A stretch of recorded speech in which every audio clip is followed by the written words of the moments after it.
কাকুলি আর কয়েক ঘন্টা পরেই মূলত আজকের দিনের মতো যে কারফিউ শিথিল করা হয়েছিল তা কিন্তু উঠতে যাচ্ছে। এরপরে কিন্তু আবার কারফিউ পরিস্থিতি তৈরি হবে। সেই হিসাবে বলা যায় অফিসগামী যারা অফিসে এসেছিলেন ইতিমধ্যে অফিসে ছুটি হয়েছে। সরকারি বেসরকারি যে সমস্ত অফিসগুলো আছে সেই ক্ষেত্রে আমরা দেখছি যে কিছুক্ষণ ধরে কিন্তু সড়কে আবার গাড়ির যে চাপ সেটি কিন্তু আবার বেড়েছে। এই বাড্ডা লিং রোডেও কিন্তু আমরা দেখছি যে থেমে থেমে গাড়িগুলোকে চলতে হচ্ছে, বিভিন্ন সিগন্যালেও কিন্তু বেশ কিছুক্ষণ অপেক্ষা করতে হচ্ছে। সব মিলে বলা যায় যে জনজীবন যে স্বাভাবিক পরিস্থিতিতে ছিল সেটি আবার পুনরায় অনেকটাই ফিরে এসেছে। জনগণের মধ্যেও কিন্তু আমরা স্বস্তি দেখতে পেয়েছি।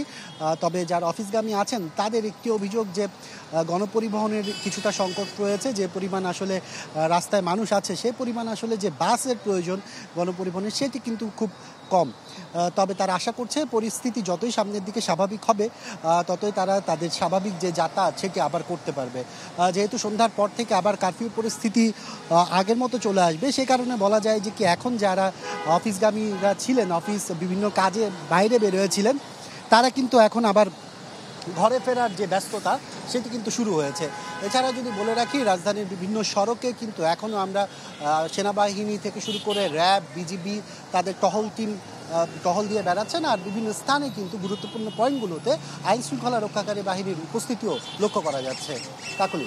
আকাশ, আপনাকে ধন্যবাদ। দর্শক, বাড্ডা থেকে বর্তমান অবস্থা জানাচ্ছিলেন আশরাফুল আলম আকাশ।